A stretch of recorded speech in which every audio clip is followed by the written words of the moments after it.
Hey everyone, today we're going to be showing you how to play Tip of the Diceberg, a 3 to 5 player climber shatter game by Baron John Games, designed by John Baron with art by Ragnar Tessier. This will be coming to Kickstarter soon and wanted to give you a chance to see how it's played. With this being a prototype, this is not in its final form, but who doesn't love chucking some dice and creating some crazy combos? So stick around for how to play in 3, 2, 1. How's it going, everyone? Today we're going to be showing you how to play Tip of the Diceberg, a 3 to 5 player climber shatter game designed by John Baron with art by Ragnar Tessier. In Tip of the Diceberg, you're going to be trying to get rid of all your cards before the other players. And if you happen to do that first in the round, you'll score 3 points. Second in the round, you'll score 2 points. And third, in a 4 to 5 player, you'll score 1 point. The game will end when someone has scored 6 points. If 2 people score 6 points in the same round, it's whoever went first out that round will win. In this example, we're going to be showing you how to play a 3-player game. And the big thing with a 3-player game is you're going to be removing dice, and you're going to be removing 1 dice from each color. In a 3-player game. In a 4 and a 5, you keep all the dice that are there, which will be 3 of each. Additionally, you're going to be removing cards. So you notice here, there is a 4 and a 5 die symbol on the cards. You're going to be removing all of those in a 3-player game. Obviously, in a 4-player game, it's going to be only the ones that have the 5 die. Next, you're going to deal out 12 cards, so each player will have 12.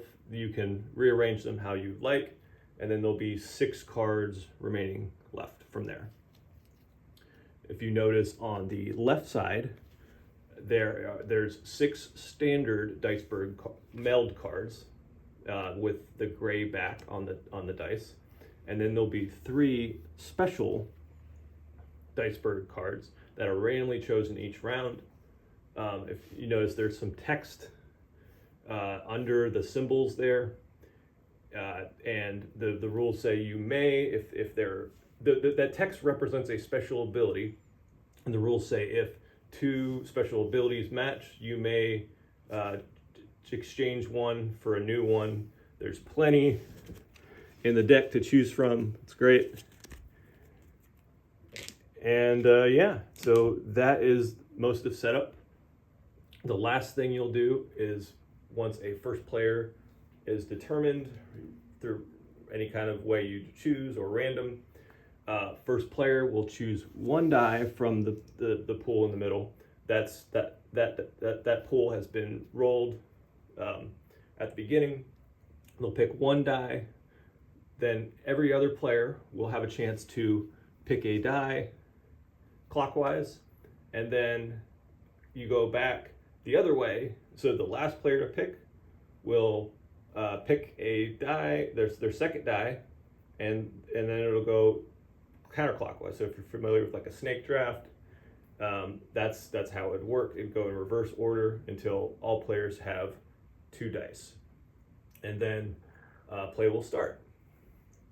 And in play, you are playing to these different cards here. That's not showing. And they have different symbols on there.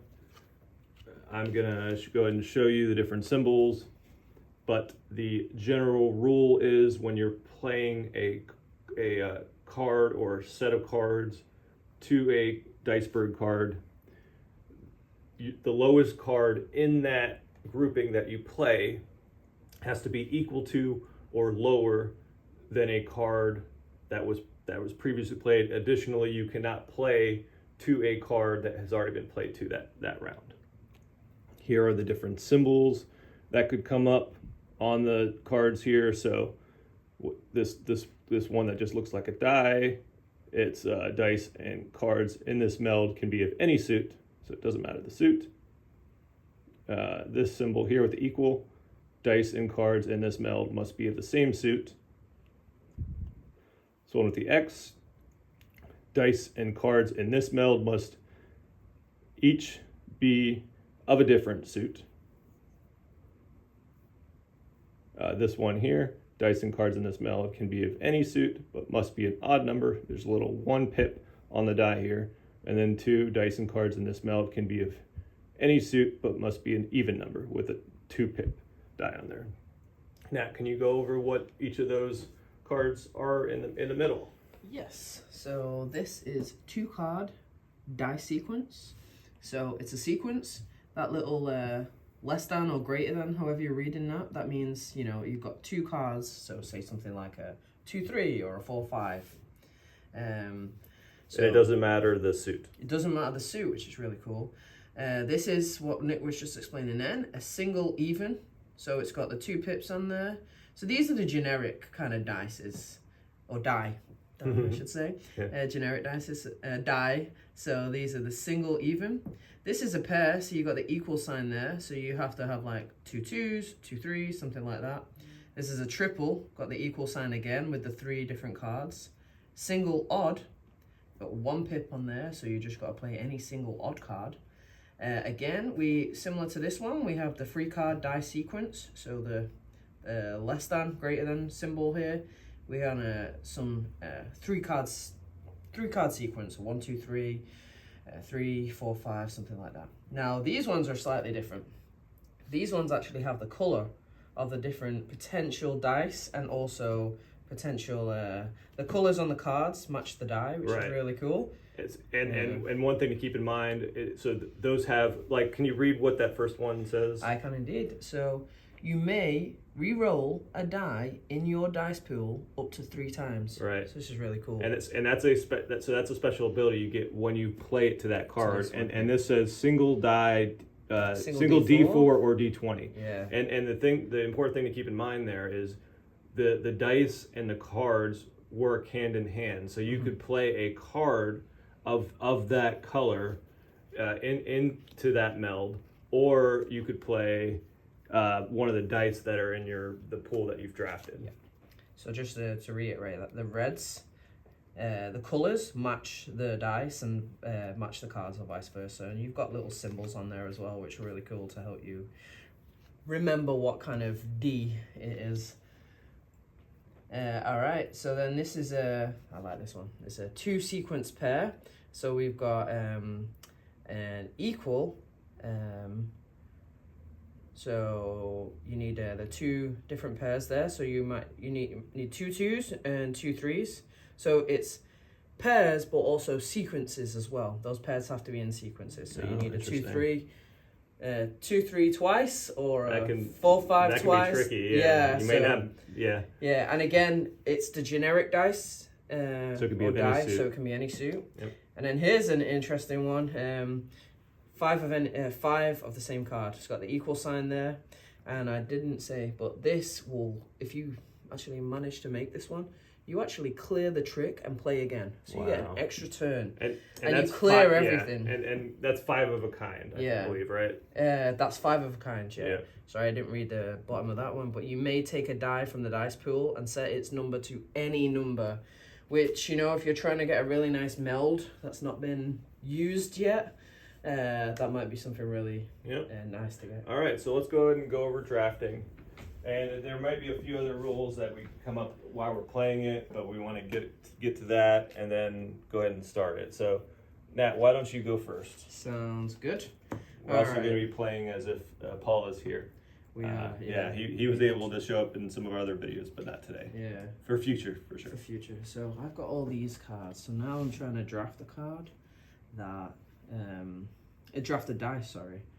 And what's important in this game, I know you mentioned it already, but actually lower is better cards. It's not usually in trick taking, it can be like the highest card that wins the trick, but in this, it's the lowest cards that's most important. So I'm gonna go ahead here and take this one. Be sneaky. Very well. Put it in front of me so everyone else knows. All right, and being clockwise, I would go next, and I like this 1 right here, so I'm gonna take this 1. And then it's Paul's next, looking at what he has.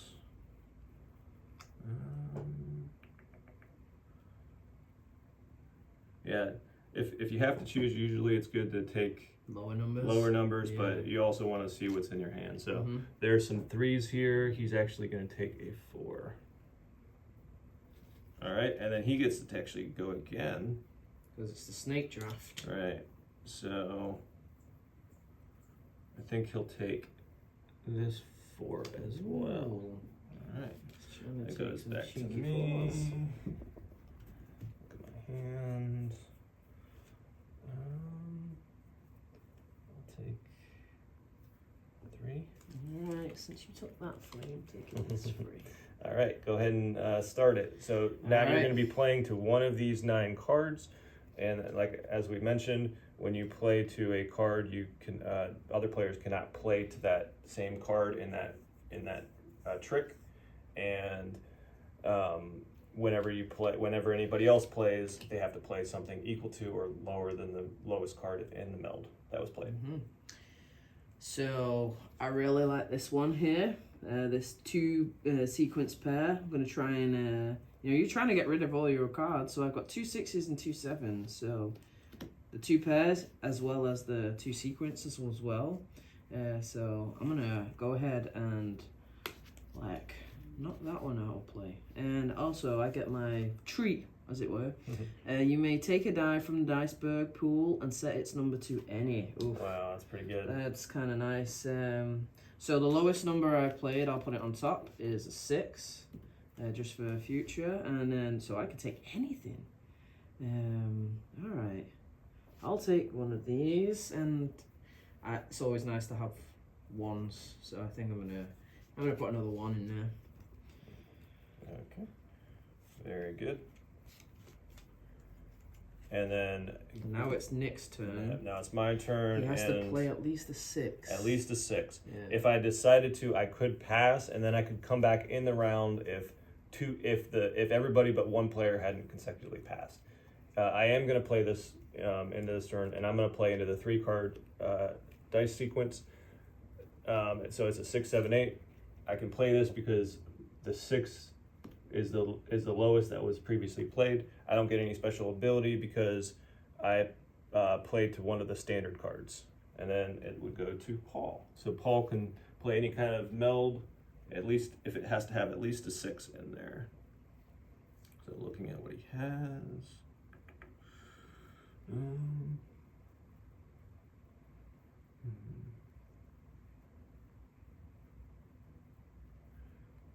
I think he's going to do this. It's a good way of getting rid of some cards here. So he's going to play a triple. Oh, So he played 3 5s, can be of any suit, and now it'll go to Matt. all right. Since he just stole my thing, Sneaky Paul. Sneaky Paul. I'm gonna.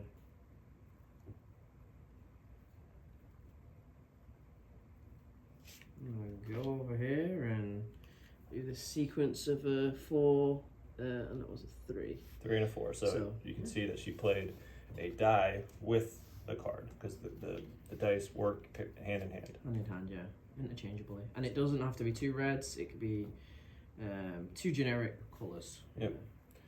So, all right. So she played that. So now the lowest is a 3. All right. So I am going to go and play a single odd, which is a 1. Ooh. So now anybody that wants to play has to play some kind of thing that is a 1, at least to have a 1 in it. So looking at Paul's hand, he can actually do it. He's going to play a pair of 1s. All right, Nat.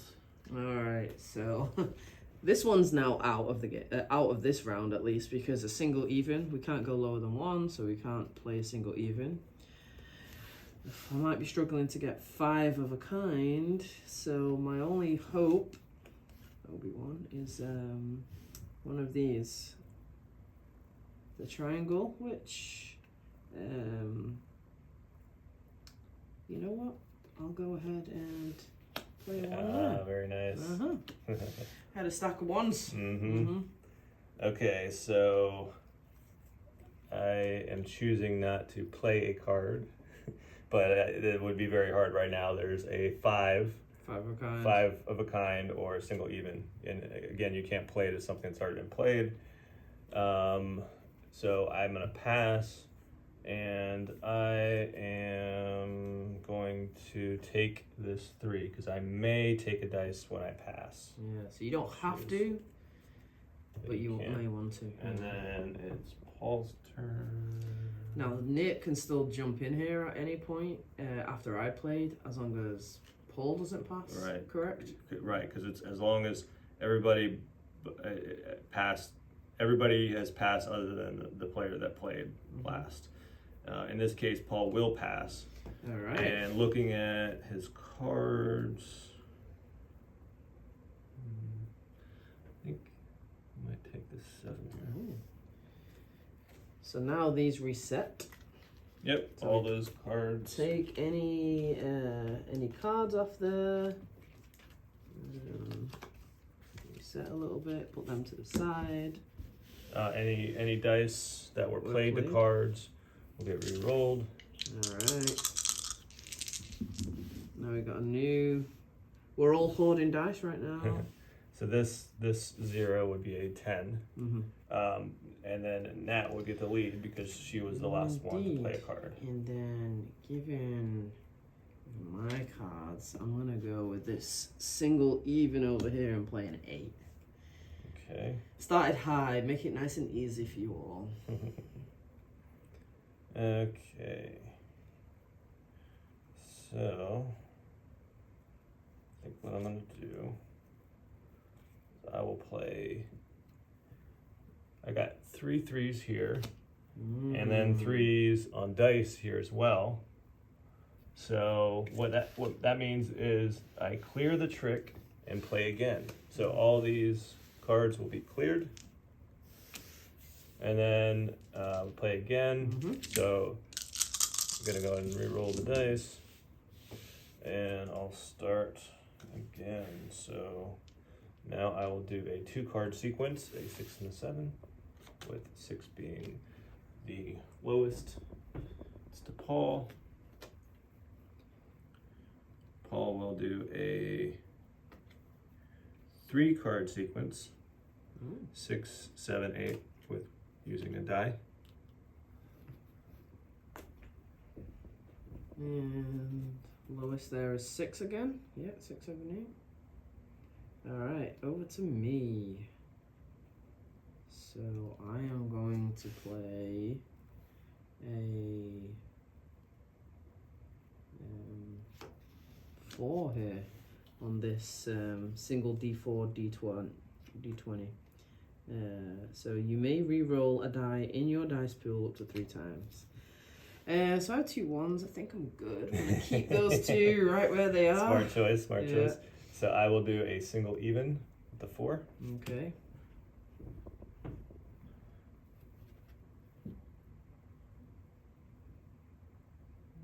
So you can't play anything lower than 4. I think Paul will play a triple with 4s. Play goes to Nat. Okay, and I'm going to play 2 3s here, the pairs. So we're down to 3. All right. I'm gonna play this single odd, this 1 here. And this shows sometimes you may want to like hold on to stuff because you want to time it right, because I'm in a pretty good position, but we'll see what happens. Paul has to pass. Looking at his cards. I might take the 3. All right, to Nat.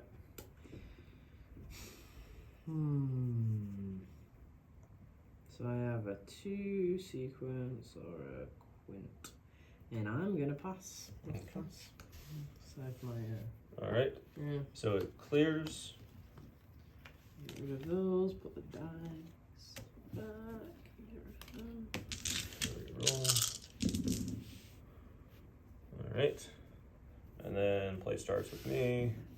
I have 2 twos, so play it to the pair. Oof. I'm out of the round, so I'm going to score 3 points, and then you're going to continue this trick.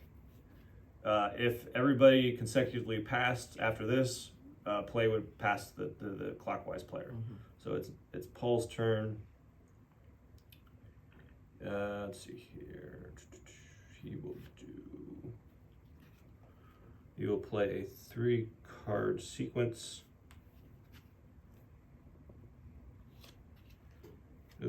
2, 3, 4. Okay.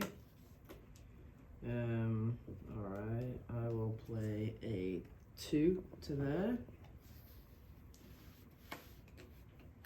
All right.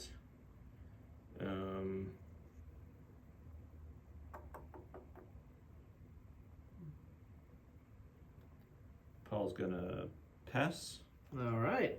So, and I can play a Hold trip. it. Hold, Oh, oh I'm sorry. no, he passed. Oh, so he passed there. Right, He could have right. picked a So- dice if he wanted to, right? he could have, But he probably wouldn't have. but then what happens is we clear because there's only one person left, and we're gonna re-roll the dice,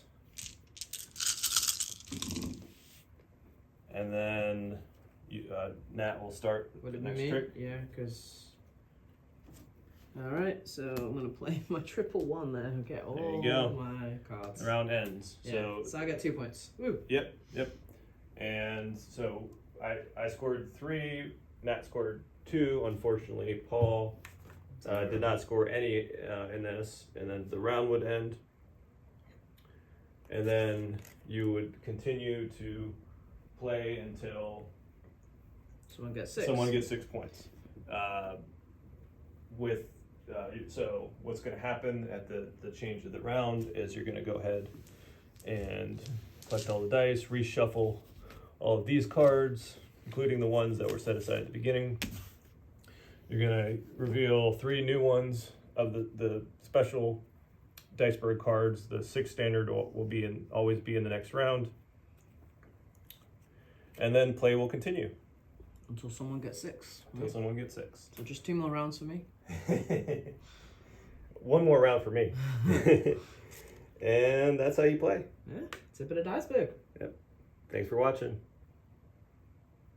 Tip of the Diceberg.